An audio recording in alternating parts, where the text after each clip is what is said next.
Okay, we begin in precisely 1 minute. Mhm.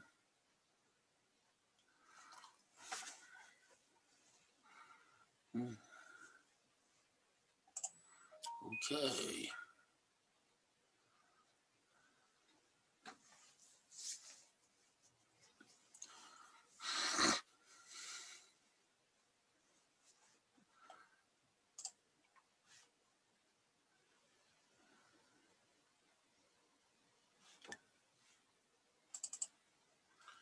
Okay. Welcome to today's, whether you're on YouTube or LinkedIn or Facebook or our Zoom, welcome to today's Speedy Lunch and Learn. Okay. So, actually, because we didn't do yesterday, I'm going to go back a little bit to yesterday. So, what we have here is the blessings that Jacob gives to his children. Even though some of them are admonitions, we still consider them blessings in the context that being told what needs being fixed is sometimes the greatest blessing. Okay. Hello, Candy. Good to see you. Hello, Sheila. So what happens is that Yaakov calls his sons together and he says, "Come, I'll tell you what will happen at the end of days." So Rashi says he wanted to tell them when the end of days would be, which is just as well if he didn't tell them because it was a long, long way off. Uh, and the other explanation is that in his blessings, he lays out what their program is for the future. But he also begins with explaining why Ruvain is not the leader. Joseph and Yehuda both take leadership at different points, but not Ruvain, because you are unstable and you move my bed and you impulsively rather Hello. dispassionately. Hello, good to see you, Sylvia. I see your Yeah. phone number, anyways. It's good Um, to hear you. so, uh, so then he goes on to criticize Shimon and Levi. Now, in what he says to Shimon and Levi, it's very interesting because he goes on to say there, Shimon v'Levi achin kalei chamas, the tools of violence. Chamas in Hebrew means violence. Mecheroseim are swords. And again, you can look at the translation, but Rashi explains that mecheroteim means swords. In other words, their tools are the tools of violence.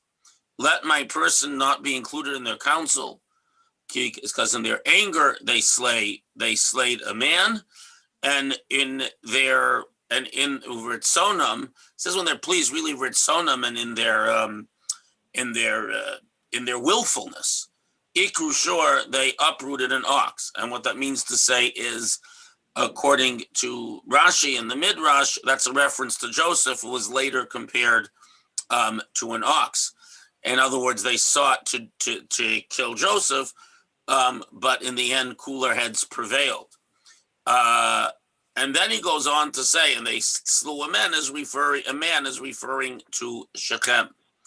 Aurora Pamkiyaz, cursed is their anger because it is very intense. Vevratam ki kashata, and their fury because it is harsh.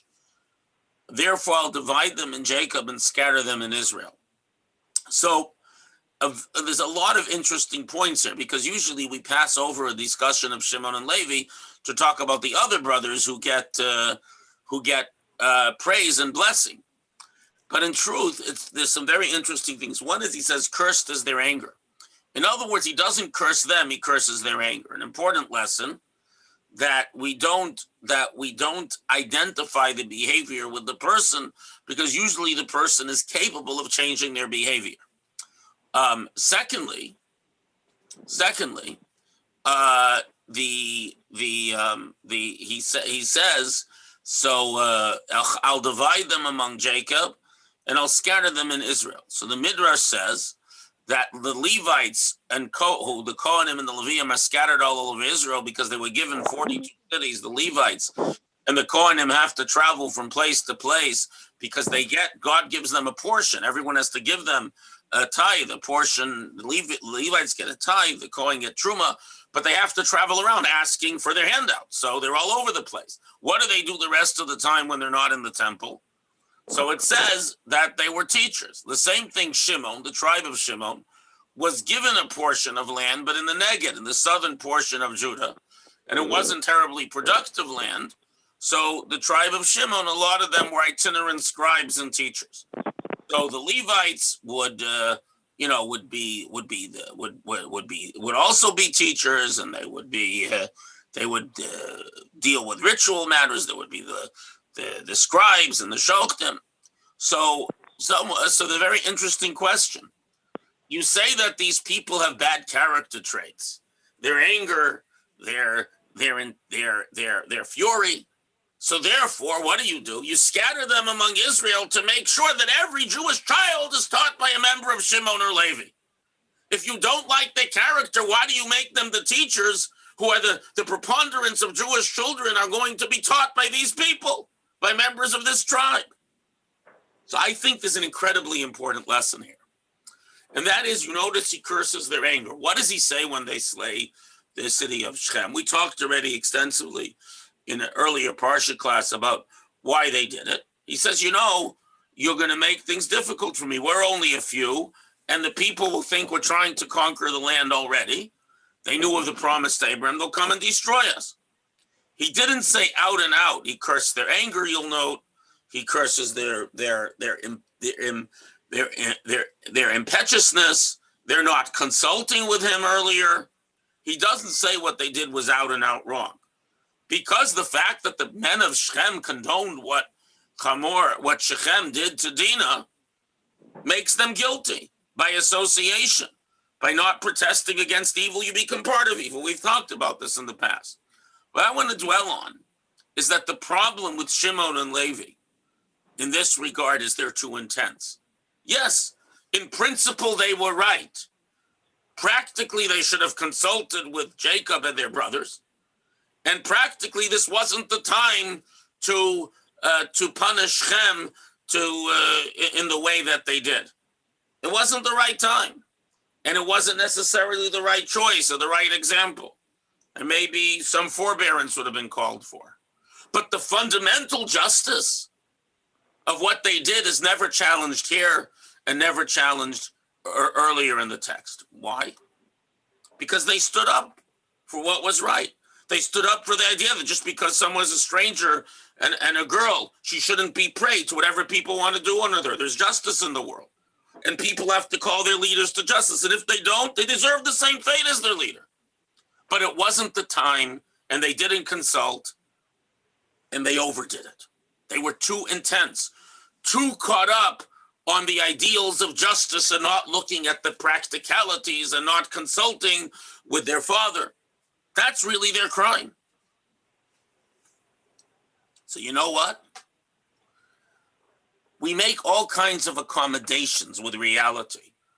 Not always can justice be served.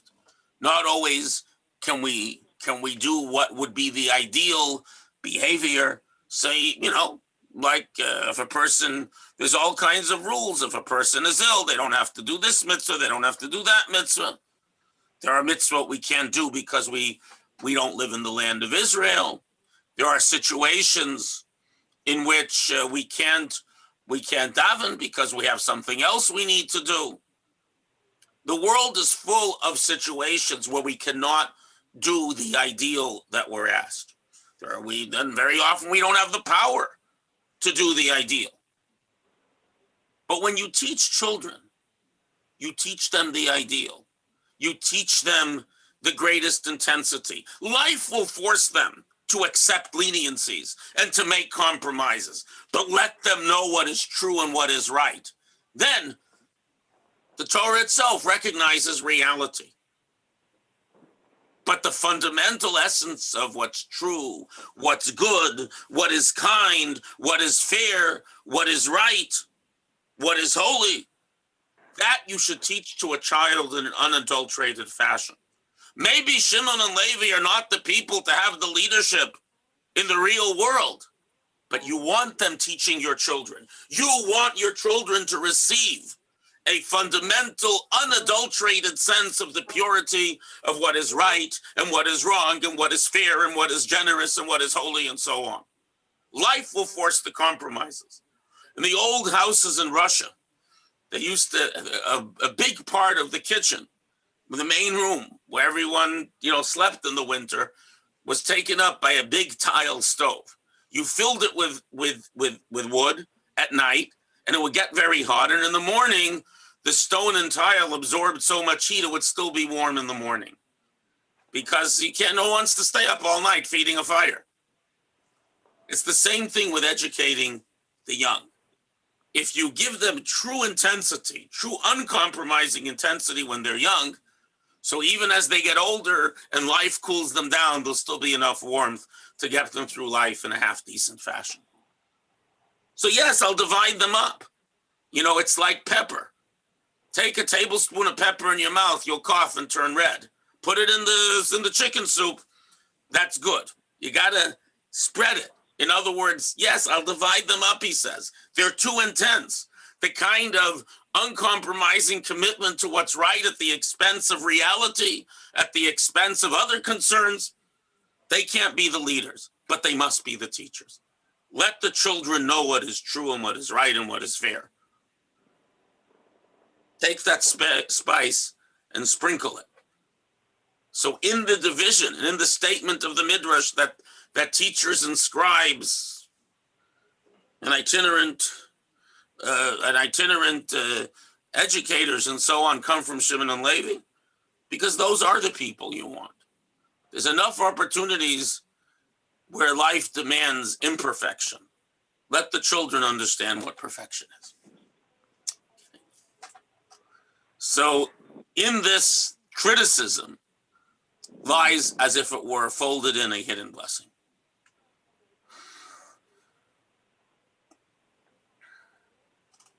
Now, it's been remarked in the past that that Yehuda is the brother who makes the greatest change, right? First, he says to sell Joseph into slavery. Okay, he says, let's not kill him. But he takes a almost as bad choice. But later, we see with the story with Tamar, where he, to his great embarrassment, he admits the truth. He slowly evolves. In other words, he becomes a stronger person. And that's what he says. So verse 9 in Judah's blessings, he says, Gur Arya Yehuda. Yehuda's like a young lion. Miterev b'nei Elisa. He, in this translation, Miterev b'nei Elisa literally means he stood up from the tearing of my son.